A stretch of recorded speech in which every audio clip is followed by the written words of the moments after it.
Coming up on this week's show, a huge stash of sealed retro games is found. Nintendo say goodbye to the Wii U and the 3DS. And we go in depth on the history of Mortal Kombat with David L Craddock.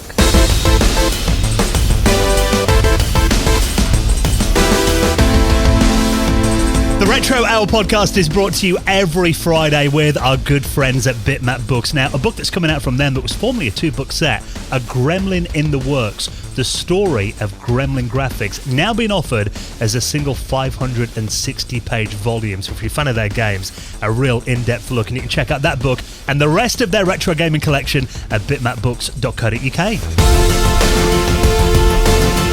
Hello and welcome to the Retro Hour podcast, episode number 315, your weekly dose of retro gaming and technology news with me, Dan Wood. Me, Ravi Abbott. And me, Joe Fox. And welcome to this week's podcast, the show that takes you behind the scenes on classic video games, chatting to the people that brought the games to us back in the day, the people that ran the companies as well, and also people that are covering this incredible industry that now, of course, is the biggest entertainment industry in the world. But it all started from very small roots. So that's what this podcast is about each week. And of course, we'll keep you up to date on everything that's been happening in the world of retro gaming and technology over the last 7 days. I've got to say as well, a big thank you to everyone that got in touch last week, Joe. Hoping that me and you have recovered from COVID. We didn't even mention that last week, but I think we're both on the mend now. Did we not mention it? I can't remember. Oh, no, we mentioned we had it the week before. Oh, we mentioned we had it. I'm fully recovered. I am, and it finally got me after like 2 years. So that's really nice. I didn't know people had reached out, so that's really nice. Thank you. But yeah, I'm feeling much better. We didn't mention it last week. Yeah. COVID completed it, mate. Yeah, done it. We're done. So, we're in the club with Ravi now. Yeah, we are. Yeah, all three of us got our badge now. But yeah, so we're feeling a lot better now. Thank you very much for all the messages. We forgot to mention that last week. But we are on the mend, and actually I'm quite pleased because we're going to be doing something this weekend. Going to an event on Saturday, which will be tomorrow, when the show comes out. We're heading up to Doncaster. Yeah, have you guys been to Donny or Doncaster before? I've never actually been, but I've heard good stuff about the Dome, which is one of these kind of 90s or 80s domes that you used to get everywhere. Yeah. I've actually, so we're going to the Doncaster Games Market, which I've been to on my own now. Well, not on my own. I've been with like other friends and my wife. I've never been with you guys. They don't count, Joe. I've been about 5 or 6 times now, actually. And, it's really fun. It's just like the expos that we do and stuff, but it's just the games market. Unfortunately, there isn't any like games to play. It is just buying games, but that's where I thrive. And it's just like hundreds of vendors, and it's really fun. And it's always great when people come over and go, "Are you Joe from the podcast, from the Retro Hour?" And last time we were there, the Amiga Addict guys were down there. Who yourself, Ravi, work with. Yeah, so I'm going with that crew. But we'll hook up, of course. Yeah, exactly. But yeah, last time I was down there, they came up to me and you're like, "Oh, it's Joe from the podcast." And I was like, "Oh, it's the Amiga Addict guys." So it's always really, really fun. But like you say, it is in like an old 80s dome, like hall, but it's cool. It's fun. I bet that adds to the charm, does it? Yeah. Oh yeah. Like it's retro games with a retro feel. Absolutely, 100%. And the kind of tip that I can give if you're going to an event like that is take a small amount of cash and hide your credit cards. Well, last time I went with a budget of £100, and I definitely doubled that because if it was like, we accept PayPal, like, yeah, I'm buying that then. I'm determined to buy nothing, but I'm so going to come out with like a Vectrex and some weird stuff. I reckon you're going to come out with a Vectrex, and Dan's going to come out with some Amiga magazines that he bought in the 90s. And have thrown away since. Yeah. And a dodgy CDI game. Yeah, dodgy CDI, yeah. See, that's the thing. This could potentially get quite dangerous. I was thinking about this. I haven't been retro gaming shopping for about 2 years, since before COVID. You haven't, have you? And I said to my wife the other day, like, I actually get really disappointed when I go with people who don't buy stuff, because I get like a thrill from them buying stuff as well. And I am devil on the shoulder when it comes to Dan, because he's always after something quite expensive, like, I'm not going to buy anything, but if I see a Lynx, I'll pick it up, and then I'll go rooting for a Lynx everywhere. So just, keep your wallet safe. Yeah, Jozo was like, that'd go for a lot more on eBay. I'd get it now while you see it. You'll be kicking yourself later. So, you'll regret that if you don't put it on your shelf. Yeah, I think I bought a 32X about 4 years ago. Still not played it. I haven't even plugged it in, don't think. Yeah, not even used it. But you're right. I think my wallet may take a bit of a battering this weekend, but actually it does mean that we're going to have plenty of stuff to show off on our patrons hangout that is coming up on Sunday this weekend. Because we do this once a month with all our patrons, we get together, and that's kind of the fun of it, isn't it? We all kind of show off our pickups that we've got over the last month. Yeah, I love it when, it's nice to show off and be like, oh, this is what we've bought. And, Ravi usually has something really cool that he's found in the charity shop because he just has the best luck ever. But it's really nice when you see everybody else's pickups, which sometimes put ours to shame, if I'm being honest. Most of the time. Most of the time.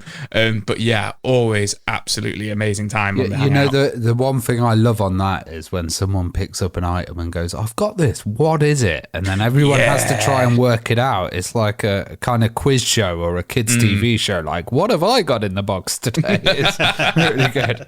We do the birthday cards after that. So, we do this once a month with our patrons. It's coming up on Sunday evening if you'd like to join in. So all you need to do is back us on Patreon. I mean, you can do it for as little as, I think it's like $3.99 a month is our lowest one, which is like £3. So if you want to back the show on there, you get invited to that on Sunday night. You can hang out with us virtually, have a bit of a giggle for a few hours. And of course, you get lots of other perks by backing the show on Patreon. You get the normal episodes early most weeks, ad-free, get extra bonus content in there as well. You get access to our bonus patrons only podcast that we do once a month called the After Hours Show, and lots more too. So if you want to join us on Patreon, all the details are at theretrohour.com. It would be wonderful to see a few new faces there on Sunday night, and of course all of our regulars who we love catching up with as well. And for backing us on Patreon, you will get a mention in the most prestigious high score table in the world of retro gaming. And let's give a big thank you this week to Kurtis Baron, Alastair Frankland, Charly Mostert, and Alex Sulman, who all backed us on Patreon. Thank you so much for your support. Honestly, it means so much to us. And if you'd like to join them, like I said, all the details are at theretrohour.com. Now, we are going to be talking about Mortal Kombat this week. Now, I think it's fair to say, I know, Rafi, you've spoken on the show before that Mortal Kombat kind of terrifies you a little bit, but I think we're all big fans of Mortal Kombat anyway. Yeah, I think it's a great game. And I know, Joe, you're a huge fan of this as well. And it had a huge influence on me. We're talking about Mortal Kombat with David L Craddock, who we've had on the show before, and he does these absolutely amazing, really detailed books about like the history of video games and titles, and this one's really good. And just hearing about the kind of roots of Mortal Kombat and how they digitize the people and kind of develop the whole game, it's really exciting. I think for me, just kind of like growing up with Mortal Kombat, I think it was fascinating to see. It had so many things going for it. Like, obviously, like you say, the digitized graphics, which like none of us had like seen at this point. It looks so real. How can games ever look any better than that? And then obviously the gore factor and the violence of it and everything, it was just, it ticked every box for like every boy under the age of like probably 25. Do you know what I mean?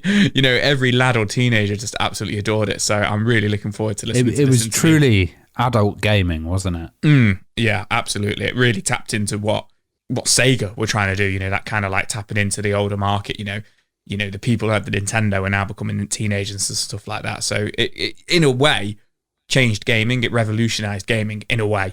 Well, it was one of the games that brought in the age ratings in the video game industry, and it was a very controversial game when it came out. And like you said, I mean, I remember, I talk about this with David in the interview as well. The first time I played Mortal Kombat was when we were away at Pontins, which is like a holiday camp. My mum and dad were watching some like crap cabaret act, and me and my brother, which joining this queue of, like you said, I think it was probably about like 20 other preteen lads, all trying to get a go on it. I thought you said you and your brother were in a crap cabaret act.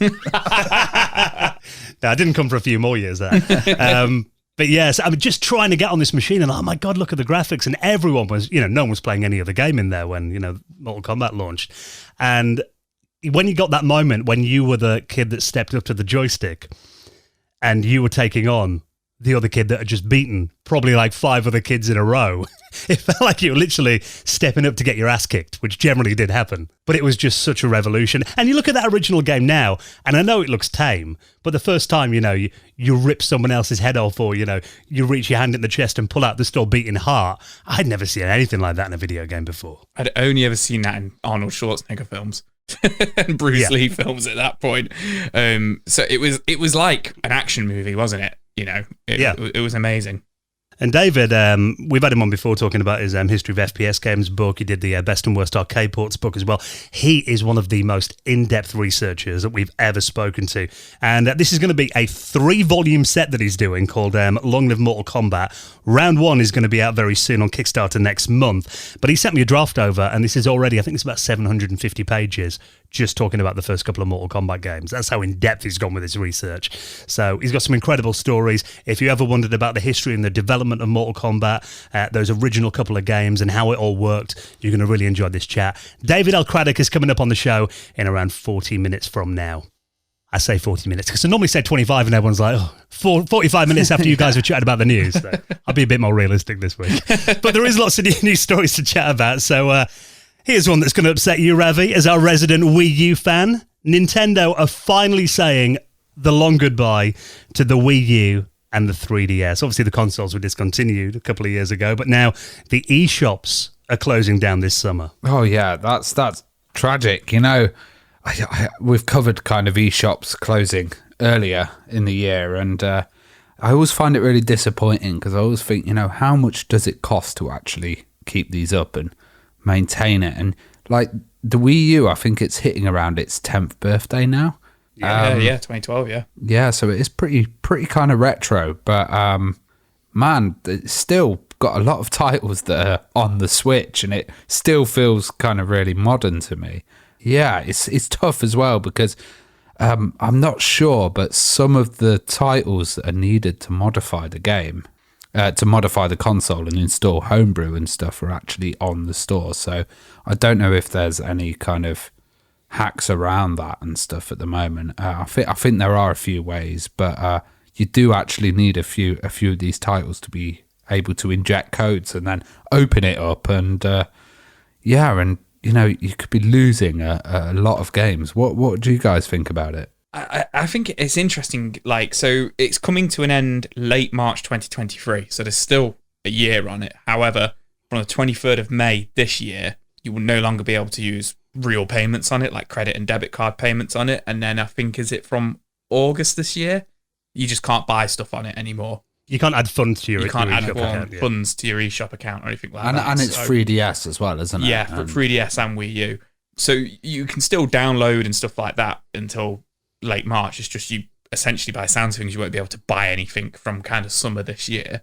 But you hit the nail on the head there. Like, it's 10 years old, but it doesn't feel that old because they're still releasing Wii U games that kind of went under the radar or failed because of the failure of the Wii U on the Switch to this day. Because it's like Mario Party 8 came out on the Wii U, I don't know how long ago, I don't know how early into the life of the Wii U it came out, but they've just announced a new version of Mario Kart 8, haven't they, for the Switch?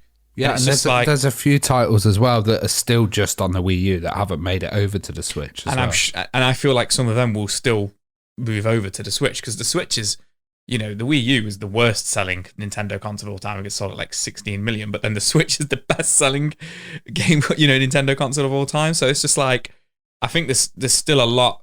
There's still what's the word I'm looking for? A history? A history, yeah. There's still a history with the Wii U there. That is still going to be kind of embedded into the Switch for years to come. We're still going to see some of these games and stuff like that. But like you say, obviously, a lot of people hack the Wii U. A lot of people use it. It's a very good emulation machine. But like you say, sometimes you have to kind of hack a particular game by downloading, is it Brain Training? Onto the Wii U. So Brain Training was the number one title on the Wii U store for a long time, and that was simply because of that. But I think you can do it with the actual physical version as well. Okay, so that's probably going to go right up in price. Yeah, I think there's ways around it now, but there's a thing called Wii U USB helper. Of course, you need to have all the proper keys and title keys and do all that officially. We're not promoting piracy, but on there you have a lot of the titles that are on the eStore, but you also have, importantly, the updates as well. So luckily, because of the kind of effort that people have put in, you're able to install some of the updates on the games as well and have it updated to the latest version, because that's what I was really worried about, that people would buy a title on disc, put it in, and then not be able to do the update and not have the fixes or not have like the extra content that came later on games. And that's the thing. I mean, the Wii U, like, it's weird because when that came out, it was just literally months before the Xbox One and the PS4, which still feel like, especially because, new Xboxes and PlayStation 5s are quite hard to get hold of still. The PS4 and the Xbox One still feel like quite current gen. I'm going to say it. We're going off on a tangent here, but I still feel like we're not in the next gen because I've got a Series X now, and literally, like, every game I play on it or buy on it are just Xbox One games that work on both. And it's like, my wife is buying me Elden Ring, and she's like, I can't find it anywhere on Xbox Series X. And I'm like, yeah, because it works on both. So I really don't feel like we're in the next gen. And I honestly, like I say, Ravi said it, the Wii U just doesn't feel like it was that long ago. Like, it's weird just to think that it's 10 years old and it's going. You think of that generation with like SNES and Mega Drive and stuff, and 10 years is a huge time, isn't it, really? Oh, God, yeah. It doesn't seem it now. Well, you're talking Super Nintendo to PlayStation 2, like 92 to 2002, aren't you? Which is a massive leap. But, the Wii U wasn't the worst selling one. I think, the Virtual Boy. Oh, okay. It's my mistake. Sorry. It's a lot worse selling. Thank you for Someone saving will me point there. that out, Joe. So I thought I'd say it before we get the YouTube comments. But yeah, you're right. It kind of feels like to me now that Nintendo they kind of want to pretend the Wii U never happened. And I think you're right, all these games that they put a lot of effort into making for the Wii U, now they're just saying, well, look, let's re-release them so they've actually got, an audience on the Switch. It does kind of feel like every big game on the Wii U is either already or will be out on the Switch, in coming years. But there is an interesting forum thread on Nintendo Life. Someone's actually gone through and listed all of the exclusives for the Wii U and the 3DS that are, only available on the eShop, stuff that you might want to download. And actually, there's not that much. There's maybe around 25 for the Wii U. Okay. 3DS is probably a bit more, maybe about 40 by the, skimming through this list here. But yeah, it's stuff here like, Super Mario Advance 4, Super Mario Brothers 3, the unlocked e-reader levels. You got Wii U Sports Club, which is actually, quite rare to get on physical release. You got Star Fox Guard again, which is another rare physical one. A lot of the other stuff on here is stuff like NES Remix Volume 1 and 2, Tank. There's stuff like Wii U Panorama, Birds in Flight. So looking at it, it's nothing. It's nothing that you're going to really be like, I'm gutted I missed out on that. That Birds in Flight is pretty cool, actually. Oh, is it? Yeah, what is it? I'm curious. Wii U gamepad to kind of look around at, Birds in Flight. Oh, fair enough. Does what it says on the tin. Well, I've actually got my Wii U set up here in my room next to me now. Dug it out my cupboard again recently. And, in terms of graphics, it doesn't feel that far behind the Switch, does it? You look at something like Breath of the Wild on there, there's not a lot between them, really. No, not at all. And, like, Smash Bros. On there is amazing. Like, a Mario Kart as well. You can modify it to be the deluxe version as well and stuff. I actually use it still, and it gets a lot of love as my main system on my TV at the moment. I was going to say, it's pretty much your main system because you emulate on it, don't you, Ravi? And you only recently, Dan, relegated it from your front room to your office, didn't you? Only like the last couple of months because you got PS5, wasn't it? Yeah, I needed a room on my home theatre setup, yeah. So it went in the cupboard for a couple of months and now it's back in my studio. I've set it up in here. But again, it is a great system, but what it kind of feels like now is, like you said, Ravi, it kind of feels like it's Nintendo were kind of closing the door on that now and leaving it to the fans. And I'm sure that, there is a big homebrew scene on there. And the 3DS as well, I was looking the other day, someone's actually ported a couple of Commodore Plus 4 games that I used to like to the 3DS as a homebrew. And I was kind of looking into, it is actually quite easy to mod and hack the 3DS now as well. So it kind of feels logical that these systems are going to kind of, fall into the homebrew and, modern community now. I bet it's brain training on the 3DS as well, probably, that everyone's using. I think I've got on cart, actually, I think, so I might be all right if I want to mod that. But yeah, so really, the message here is if there's anything you desperately want off there or anything you want to re-download, you've only really got, a year to get anything re-downloaded off the store. The end is nigh, which actually, bearing in mind the Wii U was discontinued in 2017, it's actually been online longer than I thought Nintendo would keep it up, to be honest. Yeah, 5 years. That's crazy. Actually, yeah. Rest in peace, Wii U and 3DS. If you want to read more about that and that list of exclusive games, I'll put it in our show notes at theretrohour.com. Now let's sound like proper old farts here and shake our fist at the young'uns. Apparently, Generation Z who is like anyone under 24, I believe, is more likely to apparently recognise Sonic the Hedgehog over Shakespeare, according to this new study, which I've got to say, actually, I think us guys probably are more likely as well to recognise Sonic, if I'm being honest. It didn't surprise me much, but yeah, this comes from a recent study, which you are right, it was 16 to 24-year-olds it was done with, and they got 1,800 people to do this study. And essentially, they got a lot of famous historic people and then a lot of video game characters, and they had to name who they were. And the results came in that essentially 80% of, on average, of the Gen Z people who knew who most of the game characters were, with Mario coming in at 85%, and then Sonic coming in at 83%, Luigi at 82%, and Kirby at 80%, and Pikachu at 85% as well. So pretty, which surprises me because I kind of class them as quite retro characters. Yeah. If you said to me like Fortnite or whatever, I'd have been like, that's the interesting thing. All of those characters are from like our generation, which from the 80s and 90s, but they're still probably the most popular game characters around. Especially Pikachu as well. Yeah, especially Pikachu, Mario, Luigi, and Sonic. I'm not too sure what Kirby's been up to these days, but he got 80% recognition there. However, this is where the celebrities come in. So we've got Rosa Parks that came in at 72%, so pretty good. But then Shakespeare, our boy William Shakespeare, came in at 62%. Bill Gates at 67%. And then Winston Churchill at 48%. I think this has to be an American survey, right? Because Winston Churchill, all over all the banknotes, you're going to see Winston Churchill nearly every day. William Shakespeare in the UK. Yeah, but how many? We had that forced down our throat at school, and I'm sure kids are still getting forced to do Shakespeare. It doesn't say where the study was done. But I don't know. I think I wouldn't be surprised if this is British, because I can't imagine many Gen Z looking down at their £5 note, to be honest, because it wasn't until I was much older that I actually kind of thought, who are these people on my banknotes? Did you guys have to do Shakespeare at school? Yeah, but not for the entire time I was at school. Just it wasn't a full Shakespeare. Yeah, it wasn't a full Shakespeare class. We took. Thou art Joe. Yeah, my mum actually bought me the complete works of Shakespeare for the CDTV. Oh wow!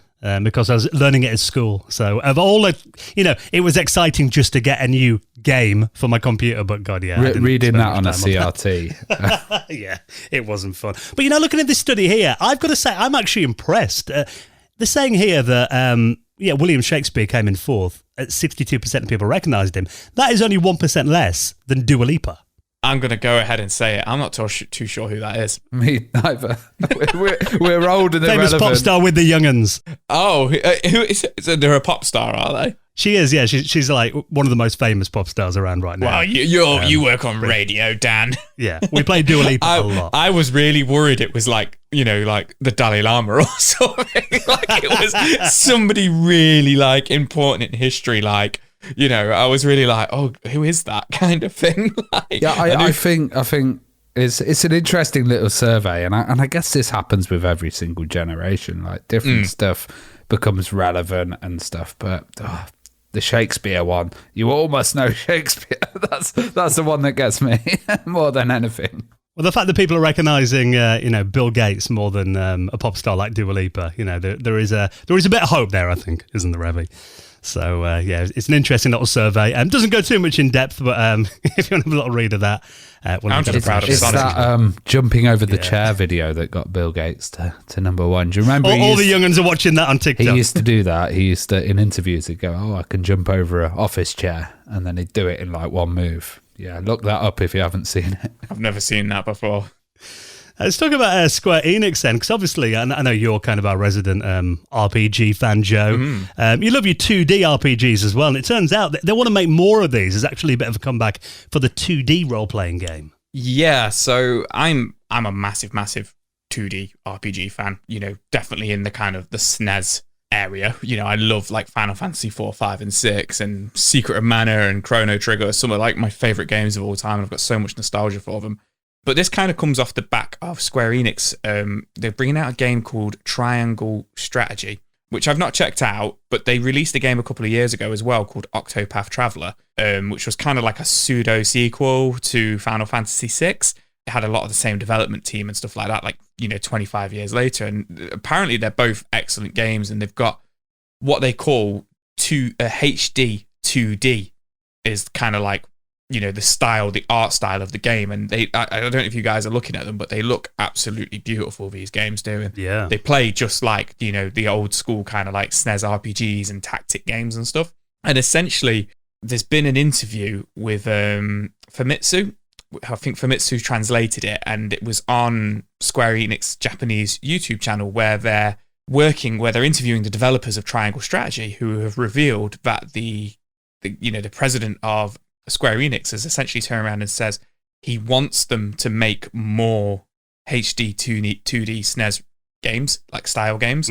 And essentially they've been looking at what games could they remake, from the kind of like the heyday.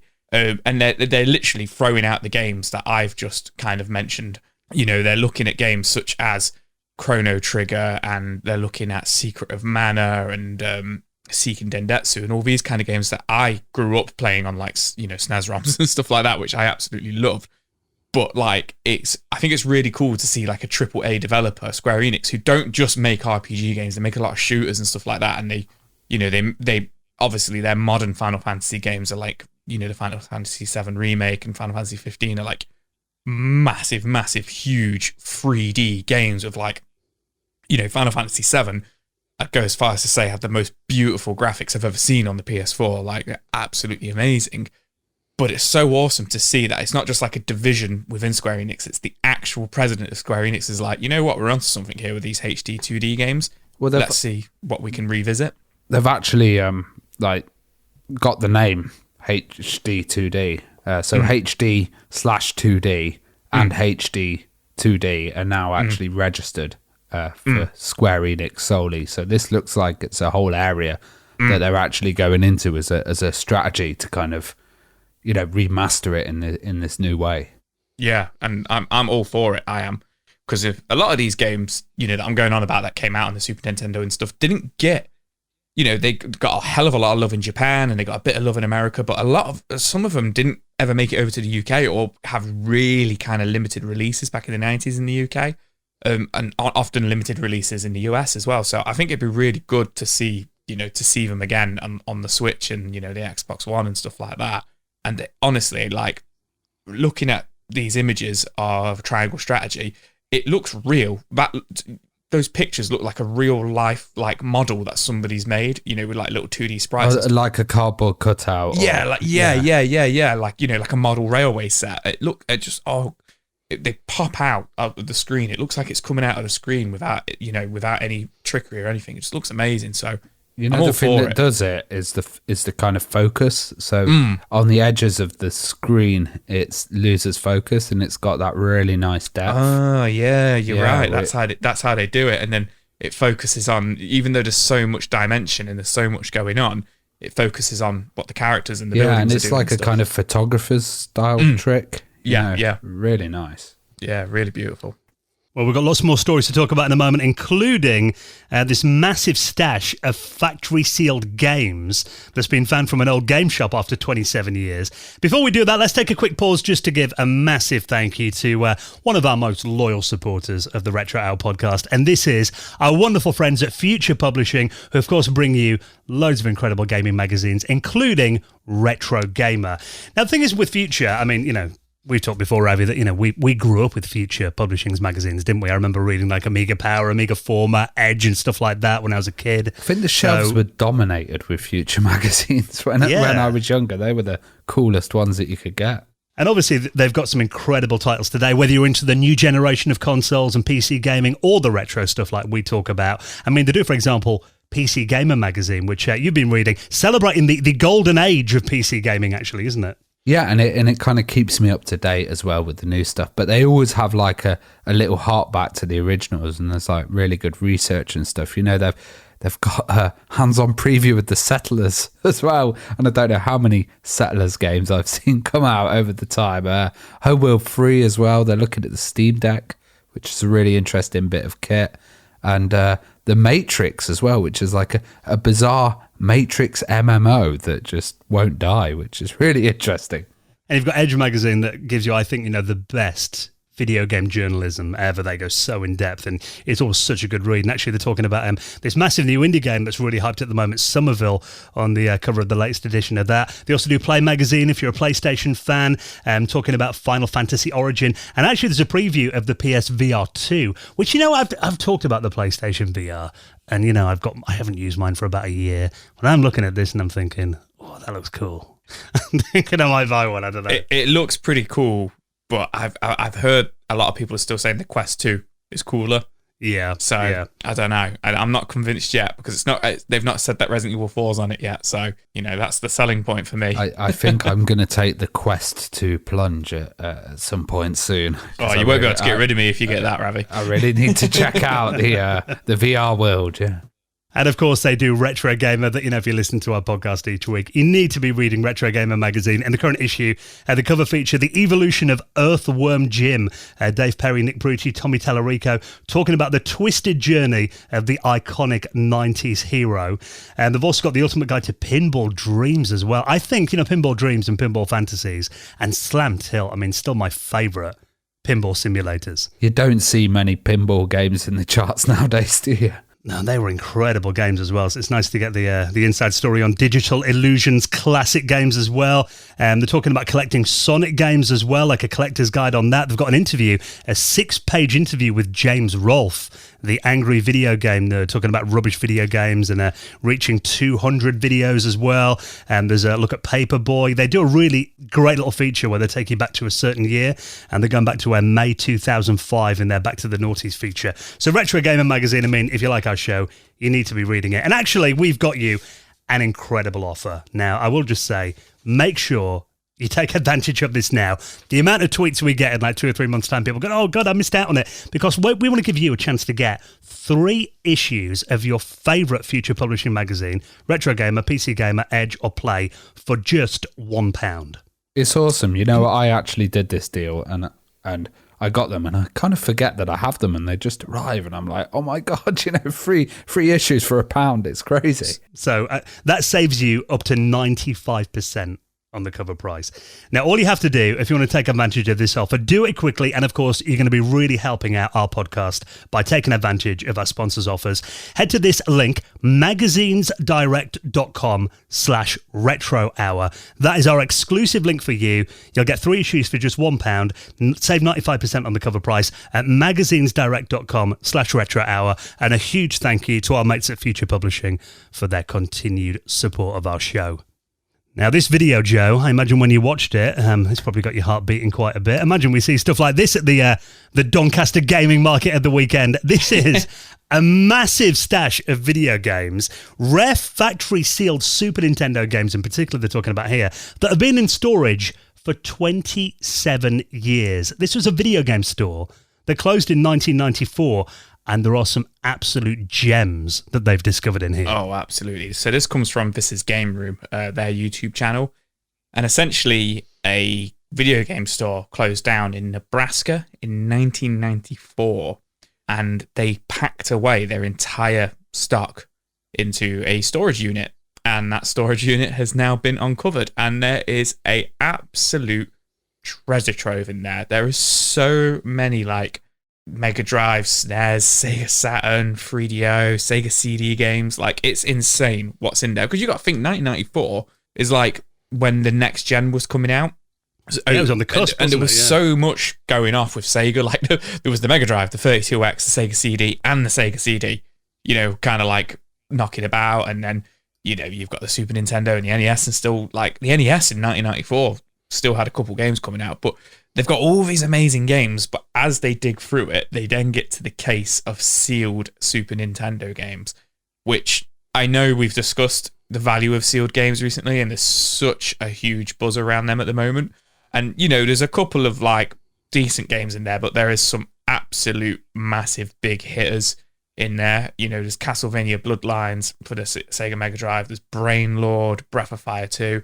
One of my favourites, Zombies Ate My Neighbours, Sunset Riders, Contra Hard Corps, just so many. Teenage Mutant Ninja Turtles, Chrono Trigger. Secret of Evermore, Final Fantasy 3.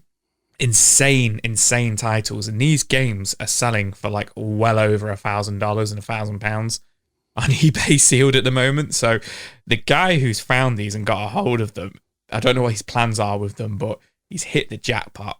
Book a nice holiday, I imagine. Yeah, or buy a house. Yeah. I can imagine that, like, you know, people don't see these as hugely valuable if they were retailers back then and stuff. And I can imagine there's like little spaces full of gems and stuff that people don't know about. And it will probably go on for years, people finding these with video games and sealed stuff. Because you're right, at that point with all this stuff coming out, you know, the Sega CD and the 3DO, this stuff would have been like old hat, you know, and they would have just like had stacks of sealed games and stacks of old Genesis titles, you know.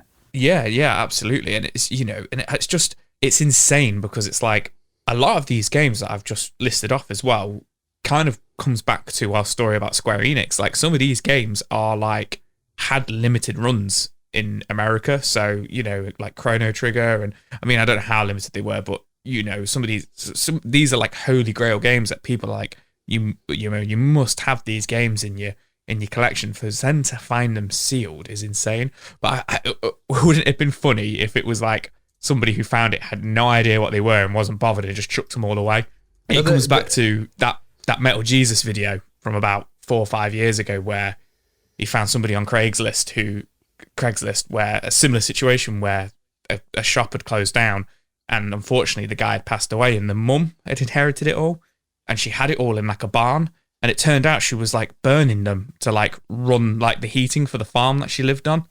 And he came and she was like, oh, you can have them. I've been chucking them on the furnace.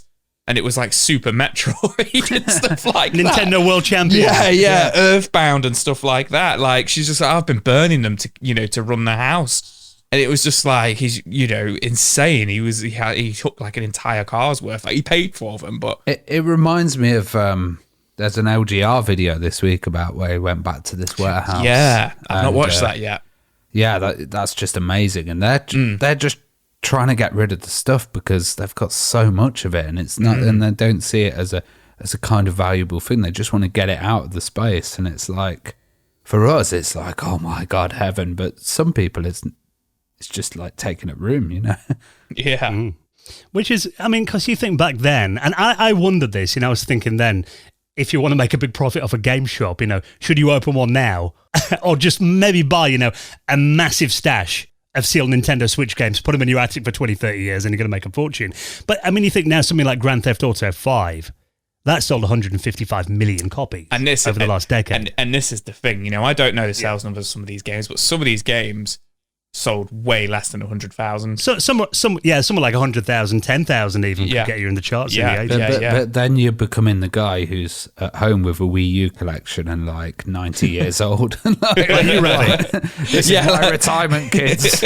I always say that about my game collection. Whenever I buy something, I always say my daughter will sell these when I'm an old man.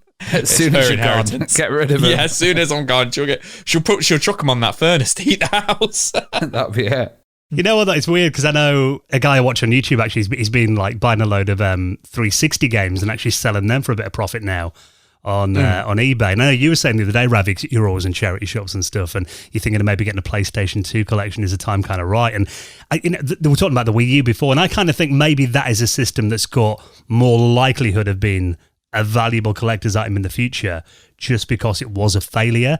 I don't think anyone's going to be, you know, selling a sealed copy of GTA 5 in 20 years for like, you know, 100 grand or anything, do you? Yeah, who knows? Like, heating prices might be so high that actually chucking a version of Contra on the fire might be it could be a viable source of energy. Yeah. That's about, heritage auctions are probably looking at this thing, rubbing their hands, thinking, right, which one of these can we get? Quick, get upgraded. Yeah, so it's a very cool video, though, so I'll put that in our show notes at theretrohour.com and in your podcast app as well. And it's time to mention one more thing as well before we jump into our chat with David L Craddock. This is a cool magazine that you spotted on Kickstarter that's actually reached its goal, all about retro first-person shooters. Yeah, this is cool. My friend Harry mentioned this to me, and it's called E1M1, and E1M1 refers to the hangar level on Doom. So the very first kind of level on Doom. And it's awesome. It's like they're looking at old school first person shooters. So that's what the magazine's about. And we're having a bit of a revival of like video game mags at the moment. And the great thing about this is they're doing it in Kickstarter. They're doing chunks of it, but you can also buy it like e1n1magazine.com as well. You can buy issues there. You can buy physical or digital. And in each issue, they're kind of covering a first-person shooter, an old-school one. So there's the Ion Fury, which is a new one that's come out. They've got like one about Postal 2. They've got one about Dusk, another one about Kingpin. I can imagine they're going to have like Redneck Rampage at one point, and all of these kind of old-school ones that you just remember, but like you may not have played. So having some details about them, and also having stuff about like the latest modded kind of Doom games, and there's a whole community of people modding these old school titles and old school FPSs, and Doom is pretty much the standard for testing anything at the moment. So it's really cool to see this kind of magazine, and like I'm seeing so many retro magazines coming out at the moment, or kind of like nostalgic ones. It's a real kind of boost, I'm kind of just happy to see magazines coming back. It is cool. And actually at the weekend, so I've got a Pentium 1 PC that I've had for a while that hasn't been working. So at the weekend, I might finally manage to get Windows 95 installed on a new old IDE hard disk that I bought off eBay. Found all the graphics drivers, put a Matrox or a Matrox graphics card I've got in there as well that is kind of an early 3D accelerator. So I've actually got this rig built now, 32 megabytes of memory, which is quite a lot for like a 1996 rig. And the first thing I installed on there the other day was Quake, and it plays really nicely. So I'm thinking, I kind of want to explore that era of kind of mid-90s FPS games a bit more. So actually, because it was such an exciting time, wasn't it? That was when, people were actually going out and buying whole new computers just to play the latest FPS game. It really pushed technology forward, didn't it? Each FPS title that came out had a different innovation, which is kind of like standardized and put into gameplay now. But like, even like transparency on windows and stuff like that, and then like rocket jumping, and like everything was kind of developed through the different FPSs, and it's really exciting to kind of see this magazine. And I think you need to get Duke Smoochum when it comes out on your old school setup. That was that spoof we were talking about a couple of months ago, wasn't it? That looks incredible. And they're going to be doing this in like 3 issues. Going to be doing Kickstarters for each. So they've already done quite a few, and they're up to what is it? They're up to issue 9 at the moment, which is pretty good. And then they're also doing stuff like music packs. So if you remember with the first person shooters, like 9 Inch Nails were on some of the Quake games, and the music behind FPSs was just absolutely amazing as well. Yeah, and there's actually a free sampler you can read. You get a few pages that you can check out as a PDF on the Kickstarter as well. So very cool. Like you said, it's always cool to see just new gaming mags coming out. Just can't beat having like a nice bath on a Saturday morning and getting a nice magazine in your hand, can you? Having a good read. Definitely worth checking out. Now, we're going to be chatting to David L Craddock, getting really in-depth about Mortal Kombat in just a second. Before we do, we mentioned that we're off to the Doncaster Gaming Market on Saturday, so that means, got to leave the house, lads. Got to be looking our best.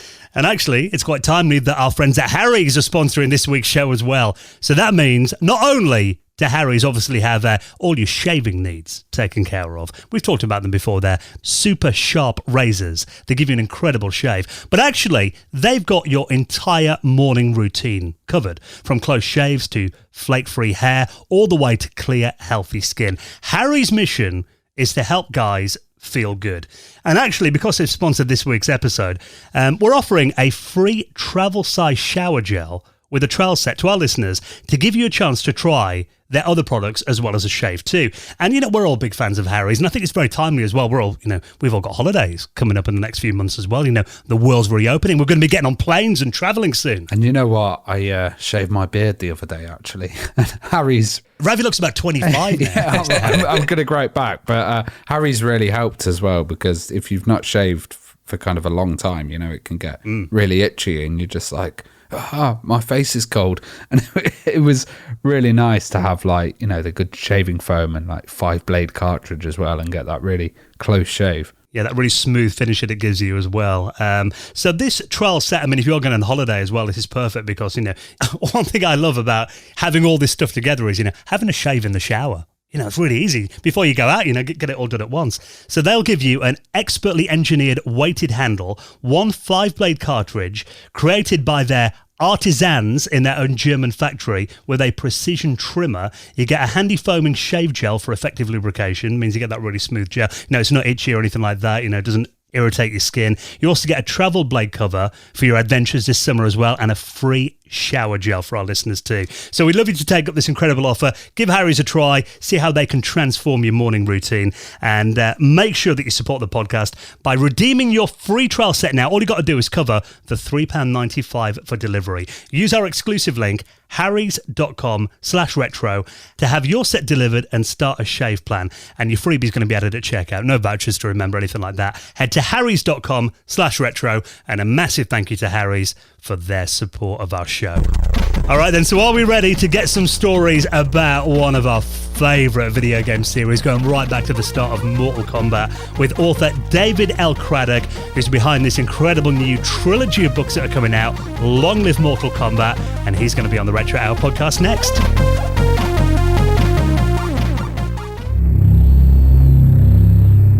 You're listening to the Retro Hour podcast, and it is time for our favourite bit of the show when we welcome on our very special guest. And it's someone who needs no introduction to the Retro Hour because we've had him on several times now, talking about his incredible books, including the history of FPS games, the best and worst arcade ports as well. Let's welcome back David L Craddock. How you doing, David? I'm doing really well, and I think this might be my third Retro Hour. So eventually I'm trying to get all the way up to 24, so there'll be a full day of David hours on the Retro Hour. Well, we love talking to you, so we're well up for that, David. It's always fascinating chatting to you about your thoroughly researched books. And actually, I was really excited when you got in touch with us and mentioned you were working on a book called Long Live Mortal Kombat, actually a series of books. Being a kid that was obsessed with Mortal Kombat back in the day. So it's going to be good to kind of talk about your research. And I thought it might be quite nice to kind of get some of your history with the game as well, because I know you're a massive fan of Mortal Kombat, and it was a game that really started life in the arcades. So, I mean, as an arcade goer, before Mortal Kombat came along, what were your strongest kind of arcade memories pre-Mortal Kombat? Two really stand out. I remember, so my parents divorced when I was young, around 5, which was definitely the best thing for them, but also one of the best things that ever happened to me because I got some great extended family out of it. And I also had 2 arcades to frequent, one near Dad's house, one near Mom's. And I remember Mom took me to the arcade once. She'd go shopping and leave me mesmerized by video games, which is the best babysitter. I maintain that. And I remember going around the arcade. A lot of my favorite games were beat 'em ups. I loved Golden Axe. I loved Final Fight. And I don't know why I didn't see this, but I remember one time going in, I'd always kind of make my way counterclockwise around the arcade because my favorite games happened to be along the right side of the room. And then when I got to maybe away from about 6 o'clock to around 9 o'clock, I saw Konami's first Teenage Mutant Ninja Turtles beat 'em up, and I was out of quarters. And I thought, man, I've got to change my rotation here to start here next time. And Mom wouldn't give me any quarters, so I was fresh out that day. But actually, that's still my favorite arcade game. And then after that, I remember going into another arcade and just seeing a mob of people around this game called Street Fighter 2. And like a lot of people, I had no idea Street Fighter 1 existed. And as soon as I saw Street Fighter 2 for the first time, I didn't care. I was hooked on that game for about a year. And then Mortal Kombat came out, and now I'm writing a book about it.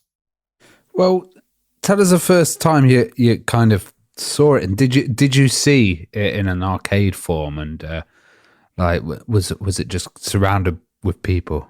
Yeah, I did see it in an arcade. That arcade was the one near my dad's house. I walked in. There's another mob of people, but even bigger. And I saw something I'd never seen before. Actually, a couple things. The first of which was there were so many people around this cabinet that you could not see. There wasn't even enough room for a little 10-year-old me to elbow his way closer to the screen. So above the cabinet, the proprietor had mounted a monitor, and I was watching. And at first, I didn't know how to kind of reconcile what I was seeing with games I'd played before because it looked like a movie. The graphics were, photorealistic for the time.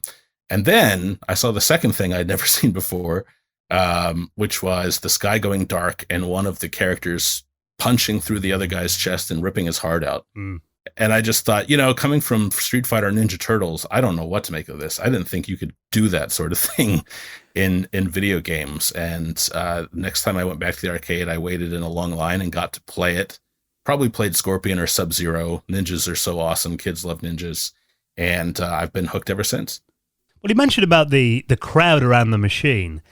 And I've got a similar memory. The first time I saw Mortal Kombat, I think it was in a place called Pontins here in the UK, which is kind of like a holiday kind of camp, where your parents go and watch some awful cabaret. But it had a great arcade. And my brother and I remember seeing Mortal Kombat then. All the kids were crowded around it. And then you get your go on the machine and everyone's watching. I mean, have you got memories of that as well? That kind of nervous step up to the joystick and you'd have to take on the winner? Yeah, at first I actually was lucky enough to shake the nerves rather quickly. I got my butt handed to me the first few times I played, but I was the first kid on my block to get a Mortal Kombat strategy guide. My mom bought me one that I still have to this day that shared all the special moves, all the fatalities. And so I very quickly made the transition from becoming the kid who stepped up and was nervous and got pounded and, shuffled to the back of the line to the kid who had other people cheering him because he knew all the moves. He knew the juggle combos. He knew the fatalities. And that was kind of a cool thing back then.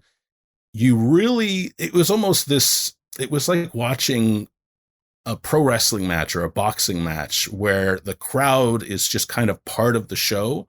When you would do an arcade, especially one people hadn't seen, you just hear the collective, oh, an arcade, and people laughing and sharing just agog and delighted at what they were seeing. And I experienced a lot of that. In fact, I became such a Mortal Kombat fanatic that my 7th grade math teacher named me Mortal. It was all I talked about in school. I just didn't realize I talked about it to that extent. And that nickname was used by students and teachers and stuck with me all through high school. So the funny thing is, when I announced this book early last year, I had a lot of high school friends on like Facebook and Twitter who were like, oh, this is not surprising at all to see this news. Well, the finishing moves in Mortal Kombat, they were the stuff of legend. And I remember one kid getting a copy of a magazine that had them printed in. And then, we could suddenly all pull them off as well. I mean, do you remember when you first discovered one and did you have that experience as well of people swapping them around the schoolyard? Yeah. The interesting thing about back then was you couldn't just go home or whip out your phone and look up something that you'd seen. Unless you were there telling someone that you'd played a game where one player ripped off the other guy's head with their spinal cord dangling from it, was just something that it seemed like sort of a playground boast. Like, oh yeah, dude, right. Sure you did. Because, at that point in the early 90s, video games were really like Mario. That's kind of how everyone thought of them. In fact, I talked to a lot of people, specifically the marketers at Acclaim, and also John Tobias agreed that really Mortal Kombat was what kind of forced video games to grow up. Not that it was necessarily mature content. It could be pretty sensational and gratuitous, but it was something that forced everyone from retailers to marketers to publishers to go, oh, these aren't just toys. Video games don't just have to be for kids. And, I said the first one I saw was Kano's Heart Rip on that mounted monitor. And if I wouldn't have been there, and my friend had told me about that at recess or something, I probably wouldn't have believed him. In fact, even though I had that strategy guide, I would look at the 7 different fatalities, one for each character. And even though the screenshots would be there, I don't know that I completely trusted them either, because this was the day and age when magazines like Electronic Gaming Monthly would pull April Fool's pranks. They very famously or infamously claimed that you could unlock Shenlong as a playable fighter in Street Fighter 2 to kind of play off Ryu's only those who master Shenlong or defeat Shenlong stand a chance. And it wasn't until I got to an arcade and actually either saw someone do a fatality or punched in the input myself that I believed, oh, wow, yeah, I totally did just rip a guy's head off. This is unbelievable. So when did you get Mortal Kombat at home, and what was the experience like? Oh, the experience was terrible. So my parents didn't discourage me playing games, but they only tolerated them. As long as I kept my grades up, I could play video games. But on Mortal Monday, September 13th, 1993, the only system I had that Mortal Kombat was available for was Game Boy. And the Game Boy port of MK1 is notoriously awful. Really laggy. Obviously, it's in black and white. You only have 6 characters in it instead of 7. In fact, a few years ago, I published a book called Arcade Perfect, where I specifically talked to programmers and artists and producers in charge of ports. And I talked to the guy who ported Mortal Kombat to Game Boy, and he said, yeah, I mean, I didn't have much to work with, but it was pretty awful. I mean, the characters kind of, when they would jump, they were floating around almost as if you were jumping on the moon. In fact, somewhat tangential but related, Street Fighter II on MS-DOS and the Commodore Amiga was the same way. It was just an awful port with really floaty characters and controls. But the funny thing is, my history with Mortal Kombat is also kind of my history of acquiring newer and better gaming platforms. I think the following Christmas, I got a Game Gear, and the first game I bought was Mortal Kombat 2, because that was 1994. But then I also got Mortal Kombat 1 because I wanted to, an in-color version of Mortal Kombat on the go. And then I got Mortal Kombat for Super NES, which is also kind of an infamous port. Censored and really unresponsive controls, and I was able to talk to programmers to learn how that happened.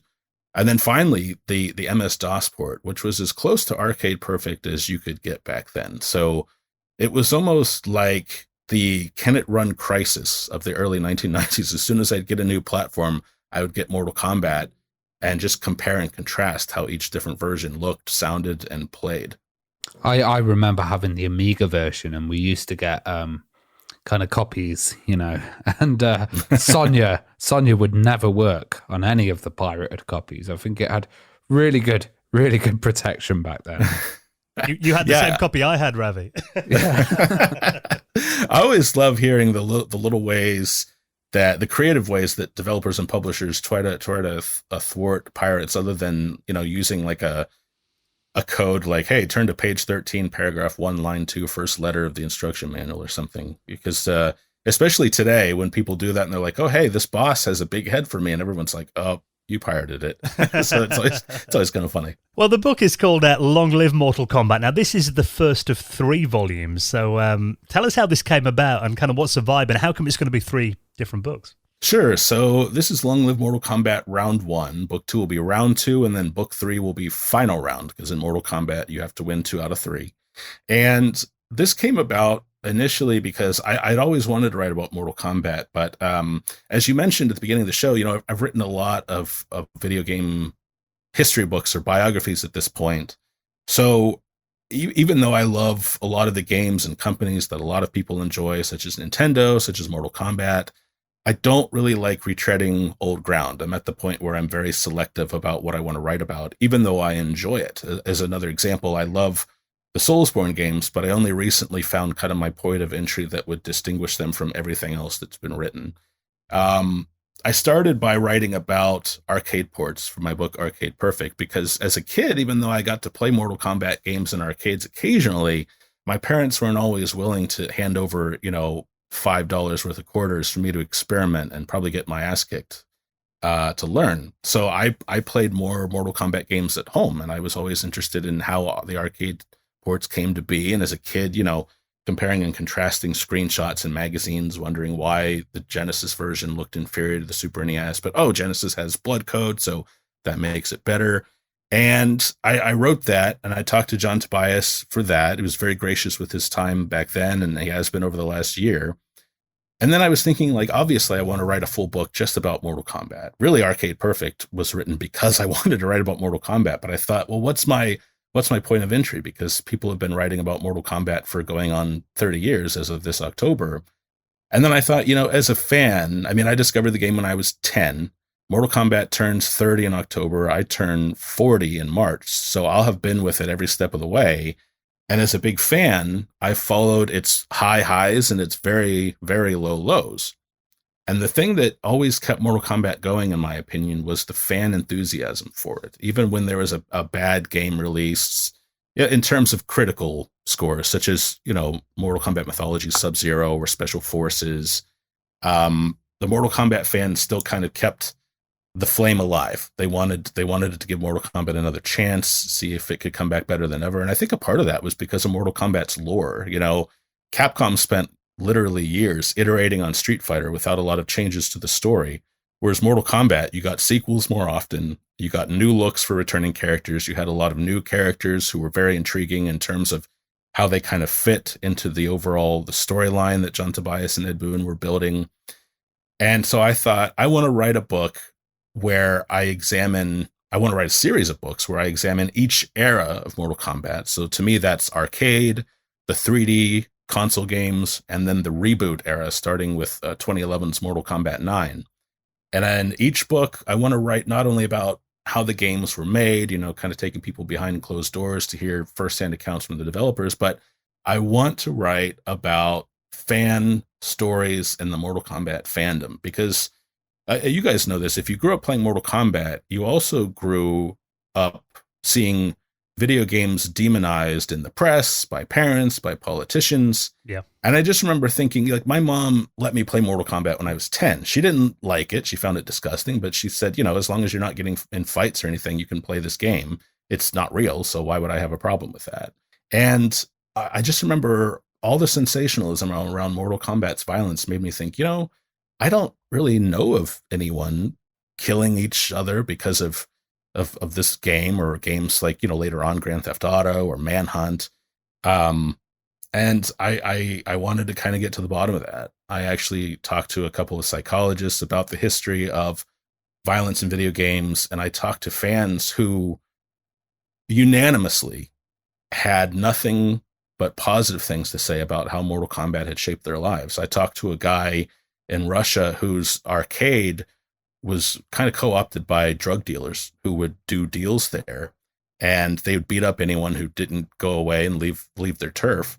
And this guy, as a kid, bested them in Mortal Kombat. And at first they beat him up for it, but then he actually gained their respect because, while they're at the arcade waiting for, buyers or other clients, they're messing around with video games, and he taught them how to play Mortal Kombat and was actually allowed to set foot in the arcade. And he went on to have a career in IT, and he directly attributed that to Mortal Kombat making him interested in computers, because once he got a computer, the first thing he did was, I'm going to look up Mortal Kombat websites.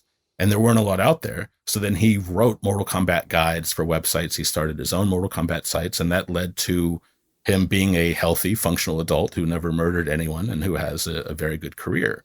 I talked to another guy who lived in an abusive home, and because he was just a kid and powerless to stop his dad from hitting his mom, he would crawl out his window, run to the nearby 7-Eleven, where there was a Mortal Kombat 2 cabinet, and the guy working the graveyard shift would watch this kid just kind of staring at the cabinet. So he said, I'll tell you what, kid, if you sweep the floors, I'll put it on free play. You can play as much as you want. And so Mortal Kombat became his escape. And I think that I've done a good job, he said humbly, of collecting a lot of these stories of how this game that has been villainized and used as a scapegoat has had almost nothing but a positive impact on its community who have embraced it and kind of carried it on their shoulders through thick and thin over 3 decades. Yeah, and I think, thinking back to my days at school as well, I always thought it was better that we took our frustrations out on each other on the game rather than in the schoolyard. Yeah, exactly. If anything, it's helpful in that way. And, other games that have been villainized and pilloried are the same thing. Doom, Grand Theft Auto, you name it. It's just kind of a fun way to let out some aggression, and it's also really creative. I mean, the thing that a lot of people who damn these violent games don't really think about is that the violence is only surface level. Most Mortal Kombat fans, they're not doing a fatality every time they win. Once you've seen them all a few times, it's just kind of old. You're more interested in seeing every character's ending and reading up on the story or sharing tips about how to get better with your friends. If you look at the pro scene today, nobody does a fatality in Mortal Kombat when they win a big money game, unless they just kind of want to rub it in their opponent's face. And even then it's done good naturedly. You kind of just, it says finish him, and then you just like punch him because you want to get to the next match. It's about the competition, not what happens after the competition. And I talked to a lot of guys who kind of started the FGC, the fighting game community, in arcades, and things worked the same way back then. Nobody really cared about fatalities. It was about me versus you to see who's the best. I talked to a lot of guys who would drive around the country, kind of hang out in arcades, learn about who was the best player in that zip code, wait to face him, and then either win or lose, but they kind of made friends that way. They're still in contact today. You look deeply into the history of development, and of course, like John Tobias and Ed Boon are the main guys behind it. But like, where were the roots of MK, and like, where were the original ideas initially from? Sure, this happened because John Tobias and Ed Boon both worked at Williams, as it was known then, before they acquired Midway, and they were both working on other projects. But in their spare time, they'd kind of just chat about, hey, wouldn't it be cool if I think they both wanted to, as I recall, experiment with digital graphics and make a martial arts game. And, at first Van Damme was attached, but it was really just these two guys who were between projects chatting whenever they could about how it would be really fun to make this really high graphical fidelity fighting game. And it really originated from that. And I also got to learn, John shared all sorts of names they kicked around, such as Kumite was one, and Fatality was another. And I list more in the book, but all they really wanted to do was make a fighting game that was different from Street Fighter. And it wasn't, they never designed Mortal Kombat by looking at Street Fighter and saying, okay, whatever this does, let's do the opposite. But they knew they needed to distinguish themselves. And so, they made it more sensational. They had the photorealistic graphics for the time. They had the finishing moves and more of an emphasis on story. If you remember just watching Street Fighter 2's Attract mode, you'd get little biographies on the characters, but they were very, very simple. Like, here's Ryu's height and weight and blood type. Like, who cares, really? But, Mortal Kombat, it was like, oh, so there's this guy, Kano, and he's got a metal plate on his face and a laser eye. How'd he lose that eye? And, oh, he's a member of the Black Dragon Gang. And then Sonya is actually here not to compete in Mortal Kombat, but to apprehend Kano because she's been chasing this globally notorious criminal for years. And what happens if you win with him? And what happens if you win with her? And then Mortal Kombat 2 comes out, and Sonya and Kano aren't in the game. But, on this stage, if you scroll to either direction, you see that they're actually in shackles. They're Shao Kahn's prisoner. And it was just really kind of fun for John and Ed from game to game to go like, oh, what if we have a character who's like this, and this is how it fits in the world. And the interesting thing is, to me, Mortal Kombat does a great job at sort of differentiating story and lore. I think a lot of times players, developers, even critics use them interchangeably, but I really consider story something told to you that you maybe take part in, such as reading dialogue boxes, talking with characters. But lore is kind of like looking around the environments and piecing together what's happening, and looking at each character's intro and ending biography and seeing how it kind of they fit with the biographies of other characters. It's really, Mortal Kombat was almost a predecessor to a game like Demon's Souls or Dark Souls in that way, where, yeah, you chat with characters every now and then, but it's really more about, hey, did you gather every piece of armor in this environment and read the lore and figure out who this person was and why their armor was here and kind of what happened to them. That, to me, is lore. It's a lot of environmental storytelling, and Mortal Kombat has just always held players' fascination in part because of that. How much of an influence were like old school kung fu films? So stuff like Shogun Assassin, Big Trouble in Little China, and Enter the Dragon. Oh, a huge influence. So John Tobias grew up doing two things. He loved to read comics and draw comics, and he also loved to watch martial arts film. Bruce Lee was kind of an idol to Tobias, but also his friends. He knew Dan and Carlos Pesina, who portrayed characters in Mortal Kombat, and those guys in turn knew Rich DeVizio, Ho Sung Pak, and Liz Malecki, who also portrayed characters in the original Mortal Kombat. And those guys, all those folks, with the exception of Liz Malecki, who was a fitness trainer, they were martial artists themselves. They studied in China. Ho Sung Pak, who portrayed Liu Kang in Mortal Kombat 1 and 2, was actually not just a competitor. He was considered the greatest martial artist in the world at that time, at least in the country. He competed in all sorts of tournaments, won every championship you could win. In fact, Ho Sung Pak, Rich DeVizio, aka Kano, and Dan Pesina all competed in tournaments together. They were doing like forms. They would do sparring matches. And they were also stunt doubles in Teenage Mutant Ninja Turtles 2, Secret of the Ooze.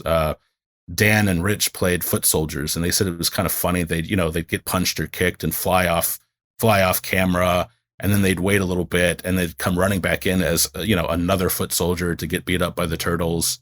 And when Tobias realized, like, oh, okay, Ed and I can make this martial arts game, but we need people who can actually perform martial arts. He talked to his friends and brought them in to record, and that's when they all kind of learned this process together. I mean, John and Ed knew a lot about it, but when they'd get in there, these martial artists, they'd go, okay. John might say, all right, they had a list of moves. So John might say, okay, do a high kick. How would you do a high kick? And they'd snap it out fast as you can be. And John would go, well, no, actually it needs to be really slow because we're recording this and I need to be able to go in and pick out animations frame by frame to kind of put the moves together in the game. And so all the martial artists, that was kind of hard to wrap their heads around at first because they're not trying to be slow in tournaments unless they're doing a form. And so it was really this kind of group learning experience of everyone learning what it entailed to be in a game, but also very, very influenced by Bruce Lee and a lot of popular martial arts films, such as Enter the Dragon, but also a lot of really niche ones that only they, as these kind of martial arts film nerds, knew about. We used to have a lot of friends that would go around, swapping VHSs of mad martial arts films, and then when that came out you were like, oh, that's quite similar to that scene here, or yeah, it's really cool how that happened in a lot of cultures. Like I have friends who would do the same thing but with pro wrestling tapes, just to watch these matches from Japan or Mexico, and you didn't see those performers otherwise. And these guys were definitely like that with martial arts films. Well, you mentioned before about, Jean-Claude Van Damme. Was that kind of the plan originally, to have like established stars in the game? And what kind of changed there? It was. So Roger Sharp, who's the kind of the head of marketing at Midway, even though the higher ups thought of Mortal Kombat as filler, which John and Ed did not. They didn't know it would become the phenomenon that it became, but they were like, well, we think this game has a real chance. But Roger Sharp was like, okay, well, we want to do more licensed stuff because, of course, they were putting together the NBA license for NBA Jam, and they figured, with a license that gives a game more visibility than it might otherwise get to help stand out in arcades. So I believe he told them, hey, we know the folks who work with Van Damme, and we know the folks who work with Steven Seagal, and John and Ed had a preference for Van Damme, but then that kind of fell through, and so they figured, oh, that's probably for the best, because then this licensed game would be forever tied to Van Damme. And if one day he was no longer interested, then the series would kind of die. So that really ended up being more of a blessing than a curse, because they could make any Mortal Kombat game they wanted to, and they had full control over the characters and settings and all of that. And I've heard, in that era as well, it was quite hard to attract kind of, well-known actors to the video game industry just because they didn't really understand it, I guess. Oh, absolutely. I mean, video games were, like I said, really before Mortal Kombat, video games were considered toys. You didn't do things like have voice actors, and voice actors certainly didn't.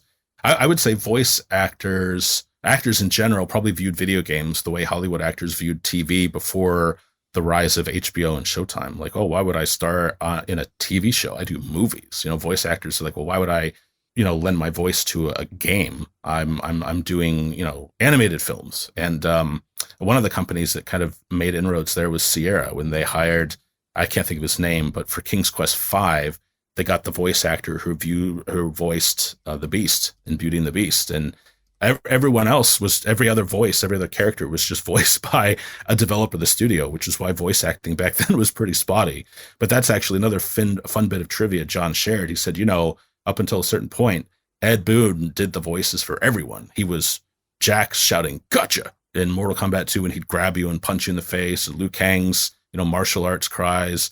The exception was he was not the ring announcer. That was Ed's friend, Steve Ritchie, I believe, from the pinball division, who had a perfect voice for that sort of thing. The round one fight. And of course, Ed would, manipulate it in the code. And then the Mortal Kombat team kind of started with Ed and John, and then they knew John Vogel, another artist, and they knew Dan Forden, who was a musician, and those guys kind of helped put their touch on arenas as well. Arenas and the game soundtrack and just the world that you would inhabit when you played. Well, the characters in the game, the roster was actually really strong and quite varied as well. I mean, obviously we had the two ninjas in there with Sub-Zero and Scorpion and Raiden, who was like a lightning god. I mean, did you kind of learn much about the development in your research and how they kind of came up with all these different characters? I did, yeah. So Johnny Cage was actually, he started as another character called Michael Grimm. And that's who Jean-Claude Van Damme would play. They were going to have him play not himself, but he would portray a character just as he would in a movie. But then when Van Damme dropped out, John Tobias kind of, he and Ed talked about the Michael Grimm character and concept, and they changed it to Johnny Cage and gave him more of a Hollywood background. Sub-Zero and Scorpion came with John and Ed's fascination with ninjas, and they read up on a lot of mythology books about the history of clans such as the Lin Kuei, which is actually kind of a real clan. They just kind of, added a little bit of supernatural elements into the mix. And the one roadblock they hit early on was that originally, instead of 7 characters, the game had 6. There was no female character. And on the first test, the game did really, really, really well. John and Ed remembered loading it up into a truck, driving the truck to an arcade nearby their Chicago office called Times Square Arcade. They would unload it and they put it next to a Street Fighter II machine, and then they just kind of sat back and would watch. That's one thing the developers of games would do at Midway.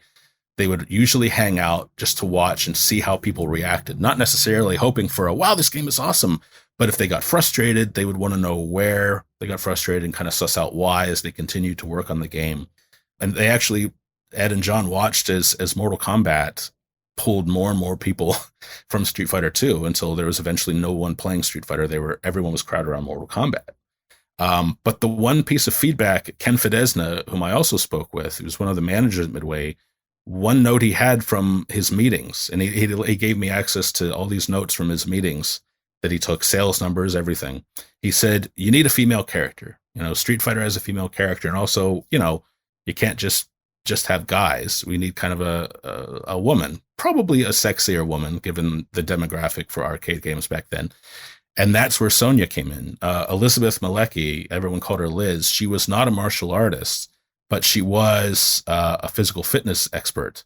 And so she could easily mimic punches and kicks, and they put Sonya in, and that's how Sonya came about, bringing the roster up to 7.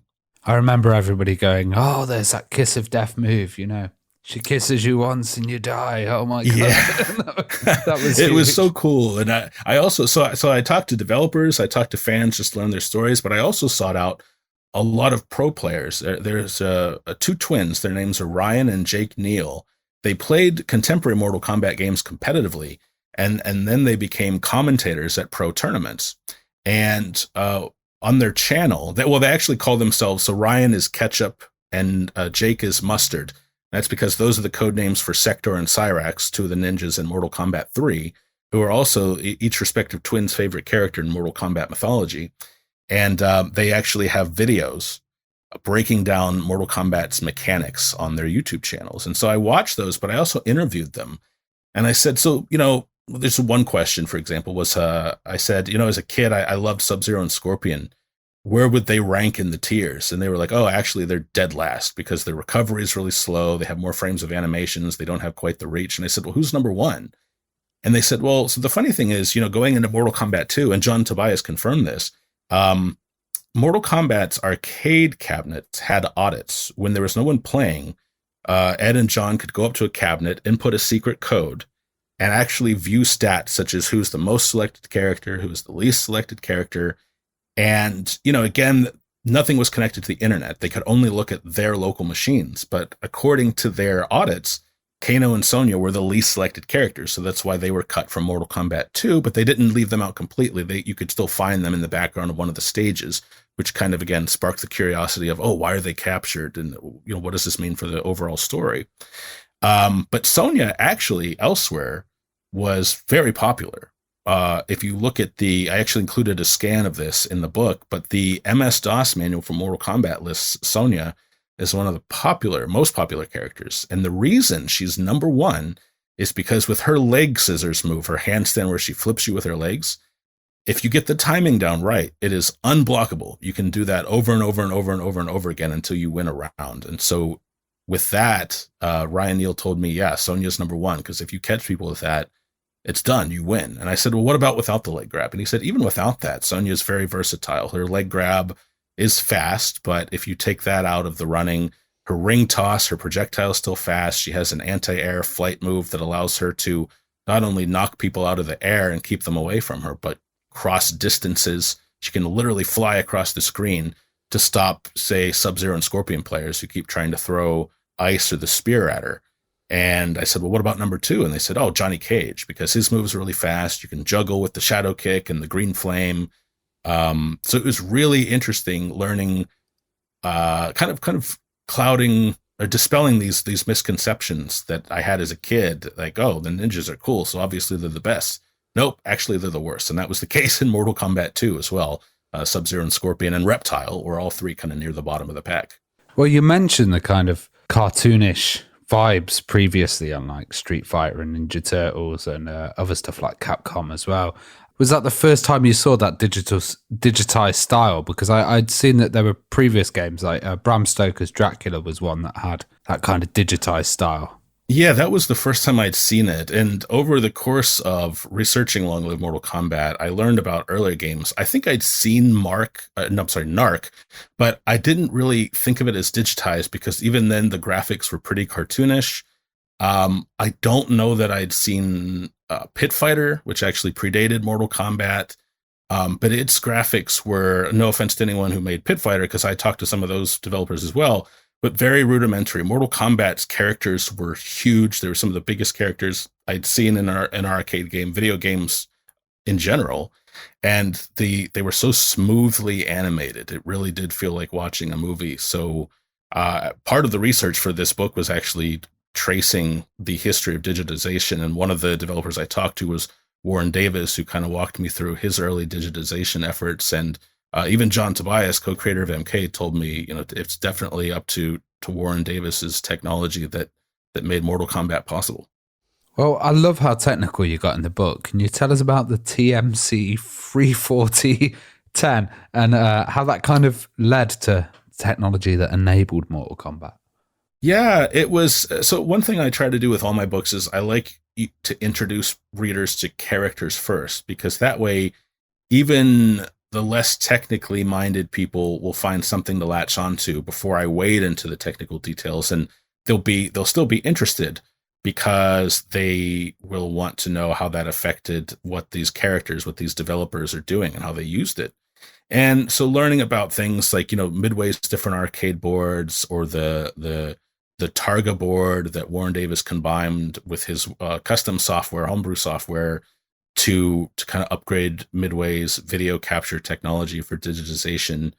It was also interesting to me. And one of the main subjects I'd always wanted to tackle was, as much as I enjoyed Mortal Kombat 1, it felt pretty slow and clunky even for the time. I mean, the animations were smooth, but compared to Mortal Kombat 2, which was just so much more fluid, it was hard to go back and play Mortal Kombat 1. And that's because before Mortal Kombat was released, Midway actually upgraded their hardware. In fact, Ed Boon ported Mortal Kombat from the older arcade hardware to the newer, and it had no changes in terms of how the characters moved, because still had to be the same game. But Mortal Kombat 2 was a very different beast because of how characters were stored in memory, because of how they were formed from individual pixels and pieces of sprites, and that was all really, really fascinating for me to delve into.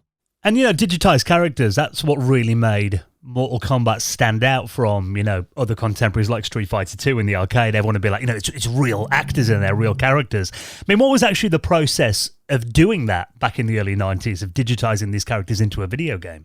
Yeah, that was really fascinating for me to learn about. So there was a recording room at Midway that was kind of used as a storage closet / junkyard, I believe is how John Tobias put it. When no one was using the room, the first time he had his friends come to the studio to record them when he was kind of experimenting, they opened the storage room and there were just a bunch of props and arcade cabinets and stuff in there. So the first thing they had to do was haul all that stuff out. And then the walls were actually all gray. Gray was another neutral color like blue and green that you could record in front of. It wasn't until I think in Mortal Kombat 2's process when they actually ended up painting the walls blue for a quote unquote blue screen. But essentially, John Tobias, he told me he went in and he set up lights, and he put the lights, he placed them just so and at a certain level of lighting, because for Mortal Kombat 1, he wanted to capture a certain mood. He wanted it to be kind of gritty, kind of moody. And then he and Ed Boon were both behind the camera, and whoever was up from his martial arts friends, they would just call out moves, and the martial artists would do them over and over and over again, each time as slow as possible, so that John had as much footage to kind of pick from as he put animations together as possible. And for things like, obviously, like you can't jump slowly or fall slowly, gravity does not cooperate. So they would do things like they had this kind of mini staircase where they would they'd drag it out and an actor would pose on it. Like they'd kind of position themselves maybe on a hip and put themselves in the pose of like a flying kick or a punch.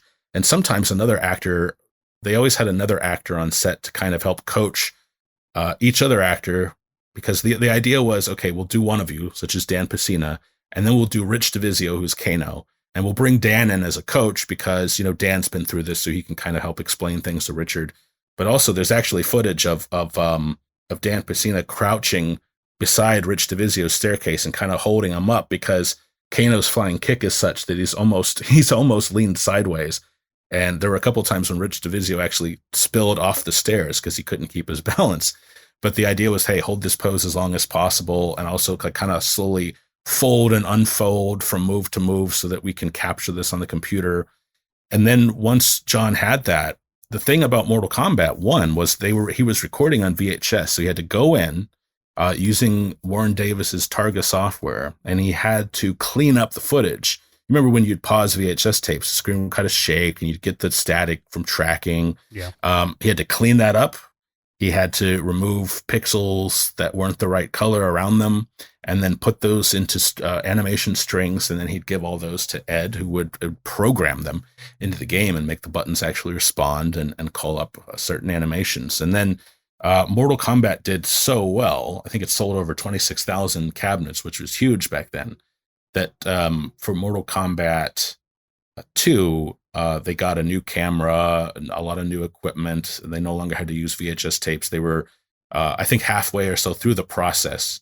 For the first half, they used VHS tapes, but for the second half, they used their new equipment so they could actually record and capture the footage digitally directly to the computer. So it was still there was still a lot of cleaning up of the images involved, but nowhere near to the extent they had when they were only using VHS. So it was really interesting to dig into all that stuff.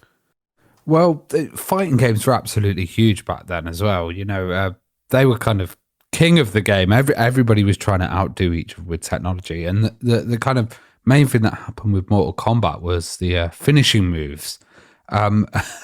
Where did this kind of concept and idea come from? Sure. So I talked to John Tobias a lot about that.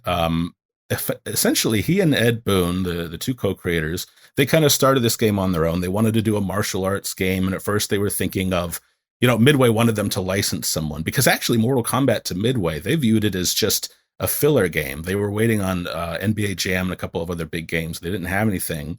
So when Boon and Tobias said, we want to kind of do a martial arts game, they were like, oh, cool. Yeah, that'll fill a slot. Just see if you can license someone so that we have some name power behind it. And I believe the person who proposed that to them was Roger Sharp, another person I interviewed, who's one of the heads of marketing at Midway.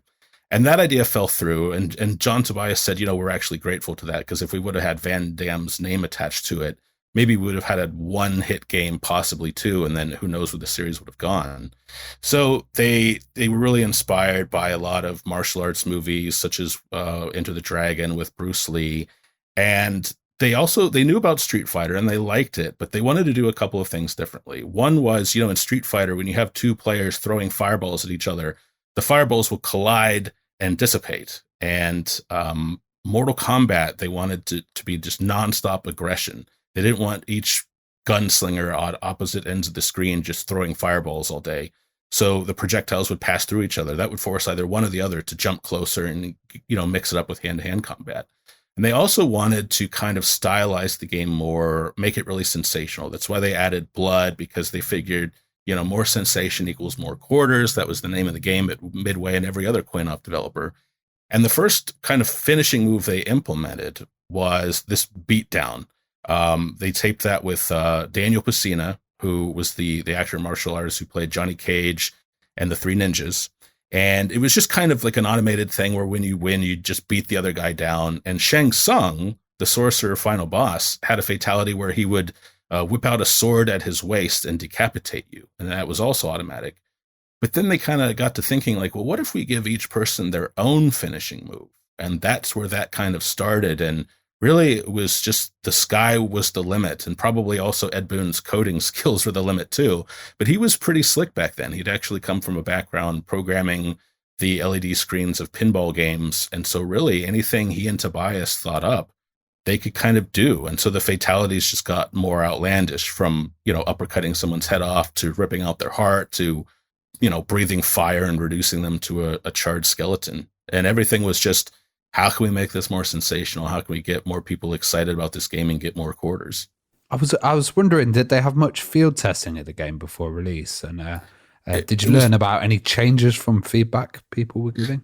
Yeah, so there was, they didn't do a lot. It was usually a few months. I think Mortal Kombat, let's see, they started that in late 1991. I believe the first field test, and I have all these dates in my notes, but it was in the summer sometime. And then October 8th, 1992 was the 1.0 release. And during the field release, they got feedback like, oh, hey, let's add a female character. Hey, players are saying this move is kind of broken. The one big one that they fixed actually up to and after the official release was that the gravity was such that certain characters, because of where their hitboxes were, could infinitely juggle a character. Johnny Cage, for example, if you, as Johnny Cage, popped your opponent into the air and had them in a corner, you could do his jumping punch, which had Dan Pesina kind of jumping up and punching down. So that his hitbox, the collision detection, was on his fist. And if you hit the other character with the top of Dan Pesina's fist, the character would pop back into the air, and your Johnny Cage character would land while they were still in the air. And then you could jump up again, punch them again, jump up again, punch them again. They actually had to, they got feedback from a lot of different arcade operators as well as their early tests. And they eventually changed the gravity so that infinite juggles were impossible. And there are some longer juggles you can do, but the characters fall much faster so that you cannot keep them in the air nearly as long. But the fascinating thing about Mortal Kombat 1 and 2 especially was combos was something John and Ed weren't quite aware of. They knew that they were possible, but it's just one of those deals where, 4 people made this game and then tens of thousands were playing it and discovering things that 4 people never could have rooted out. So they didn't think about combos. Modern fighting games use damage reduction combos because if you hit someone 18 times, they're probably going to die. Whereas in a modern fighting game, you might do 32% damage. But Mortal Kombat, certain characters like Johnny Cage, if you go in with a deep jump kick, hit them with a standing high punch to juggle them, and then do a shadow kick before they land, you can actually string those 3 moves together and take off about, I would say, 30 to 40% damage just with 3 moves. So if you knew those moves, if you knew how to do juggles and you had the timing down, you kind of ruled arcades. In fact, I talked to people about charting the discovery of what they called the anti-air high punch, which is you would wait for someone to jump at you, and then you just tap high punch at the right moment, and that one little punch, that jab, would knock the opponent out of the air, and from there you'd hit them with as many moves as possible before they hit the ground. And that was one of the huge distinguishing marks from Street Fighter. In Street Fighter 2, if you hit someone in the air, they were invincible until they hit the ground. You couldn't do juggles. Street Fighter was all about the accidental glitch that let you cancel one move into the other. But that was all ground-based. Mortal Kombat didn't really add a lot of ground combos until MK3. It was kind of a juggle game. And that's actually something else I explored, kind of the rivalry between Street Fighter 2 and Mortal Kombat players. But Street Fighter 2 players kind of looked down their noses at Mortal Kombat because they figured it was just all sensational and sensationalism. It's just, you only like that because of the blood. This is a real fighting game. And the reasons they would give, some of them were silly, like, in Street Fighter, when I hit someone with a jumping kick, they don't get knocked down like they do in Mortal Kombat. I only knock them back so that when I land, I can go into a combo. But there were other things that were actually more technical and more divisive. For example, Street Fighter, to block, you hold back on your joystick. Mortal Kombat had a block button. And a lot of Street Fighter players thought like, oh, that just means it's, this game is for babies. You need a dedicated button. I actually have always preferred the button because in Street Fighter, when I want to walk back, I want to walk back. But if they're attacking, I can't. I automatically go into a block animation and stay stationary. And that's actually something you can use tactically, but that's another conversation. So it was a really interesting conversations with fans on both sides of the aisle, so to speak. Did you learn much as well about what the kind of Street Fighter 2 rivalry was viewed as, from within Midway? I mean, and the developers, did they see it as their main competition? They definitely did. And, John Tobias and Ed Boon didn't necessarily start out saying, we're going to do everything differently than Street Fighter and be better. But that's kind of what happened in terms of being different. When you look back at fighting games, even today, they're really based on one of two archetypes: Street Fighter, Mortal Kombat. Mortal Kombat had so many distinguishing characteristics: knocking down on jump kick, the block button, the more realistic, darker tone, the bloodier combat with finishing moves, that became kind of another archetype. But no one has really ever done that as good as Boon and Tobias and their team did. Whereas you could argue that there are more Street Fighter style games, and some are as good, if not better than Street Fighter, such as maybe King of Fighters. And really with more recent technology, those games are distinguishing themselves more. But back when everything was sprite based, you looked at Street Fighter or you looked at Mortal Kombat. It wasn't a little bit of column A and B. It was one or the other. And so the rivalry actually from within Capcom was pretty serious. They were also derisive of Mortal Kombat. They thought they were a more sophisticated game. And I would say that they were. Even a lot of the hardcore Mortal Kombat players I talked to said like Mortal Kombat 1 was really good, but mechanics, it was not on Street Fighter's level. Now, Mortal Kombat 2 changed that because of certain things. Like in Mortal Kombat 1, when you jump over a character, you don't turn in midair like you do in Street Fighter. Mortal Kombat 2, you can jump over a character, turn around, and then hit them with what's called a cross-up. So they don't know which way to block. And that was actually a game that won over some Street Fighter 2 players. But Capcom still felt that their game was superior. And the rivalry actually spilled over to the home console territory. Street Fighter 2 hit arcades in 1991, came to Super NES in 1992. Mortal Kombat 2 came to arcades in 92, and then came to home consoles in 93. Capcom was actually preparing updates to Street Fighter, such as Champion Edition, such as Super Street Fighter 2, hoping to take players back from Mortal Kombat and win them over with, Super Street Fighter 2's Q sound, better graphics, more new sound effects, that sort of thing. But Acclaim and Capcom kind of had a somewhat friendly rivalry where I talked to Rob Holmes, who's never been interviewed about this before. He was the co-founder of Acclaim, and he was kind of the marketing brain behind things like the infamous Mortal Kombat commercial of all the kids running in the streets. And he actually noticed that, Capcom had a Street Fighter 2 comic, but their ads were open. So there's actually an issue of the Street Fighter 2 comic where every ad is for Mortal Kombat. And Acclaim, Rob called his peer at Capcom USA and was kind of like, gotcha. So they would go back and forth, and they knew each other and they were friends, but it was also serious. Like Acclaim really wanted Mortal Kombat to be its big hit, and it was. I mean, the money from Mortal Kombat and then later NBA Jam allowed Acclaim to do things they'd never thought possible before. One thing I always loved about Mortal Kombat as well is it didn't feel like it took itself too seriously. There's a lot of tongue-in-cheek stuff in there, obviously, like, Johnny Cage's nut punch. That was always amazing when he did that. But also one thing that, particularly in the second game, you saw this more often, and you actually got a graphic of Dan Forden coming in the corner of the screen when you did a really good uppercut, and you got a... Toasty! Yeah, that would always happen. Did you kind of find out the story behind Toasty? Because I was always curious about where that came from. I did. So Toasty kind of grew from an in-joke between Ed Boon and Dan Forden. When they would play, just kind of hanging out at work, they would play like high impact or super high impact football, which I know Ed Boon actually programmed. That was the project he was working on while he and John Tobias were spitballing ideas for Mortal Kombat. And that one of them would say like, oh man, you're toast. I'm so good. And I'm just going to toast you. You're toast. And then that eventually grew to them just using Toasty as shorthand. When they'd start to play, one would go Toasty, and that kind of falsetto, just making them both laugh. And then Ed and John love Easter eggs, especially Ed. Ed actually squirreled things into games that John didn't know about until he saw them in arcades. Because Ed was the programmer. And, back then programmers were kind of considered gods. Like, artists were important, but a programmer was the one with his hands in the code. Anything he wanted to do, he could do, and nobody could really stop him. So Toasty just kind of became, they took a picture of Dan Ford and slipped it in the game. And they actually made it part of a code. If you were playing 2-player on the Portal stage, you got a Toasty. The first player to hold down on their joystick and press their start button could go to Goro's lair and fight Smoke, who made his debut as a secret character in that game, as did Noob Saibot and as did Jade. So those were really cool stories to learn. So I was wondering, there was less kind of blood in certain ports and versions of Mortal Kombat. Was that a kind of system seller? And was there a battle to kind of get the best version of Mortal Kombat on different systems? And did it affect sales of consoles and stuff? I'm really glad you asked that. It's a great question, and it's something I'm proudest of in Long Live Mortal Kombat.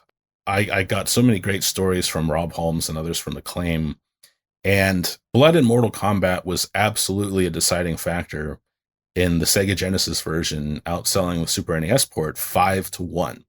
Rob Holmes told me stories about how we actually talked about the development of Blood Code. Tom Kalinske, who was president of Sega of America at the time, he knew the game needed to be censored because by this time, Congress was weighing in on violent games. And it was all over the news. And he was like, okay, we need the game to not have blood. But if you were to, say, slip in a secret code that enabled blood and brought back the arcade fatalities, well, we would be fine with that. And Acclaim actually went to Nintendo and said, hey, we're doing this with Sega. How do you feel about a blood code? And Howard Lincoln, who was the chief counsel to Nintendo and a spokesperson for the company, said, nope, absolutely not. We stand by our family values. This version cannot have any blood. In fact, it was Acclaim who said, like, well, okay, what if we change it to sweat? And Nintendo was like, yeah, okay, fine. But they also had to change the fatalities. For example, Sub-Zero, no head and spine rip. Instead, he froze the guy and punched them, and they shattered into ice particles. Raiden, instead of blowing off their head with lightning, he electrified them, and they turned into a pile of ashes with a skull on top. And Sculptured Software was actually the development studio in charge of the Super NES port.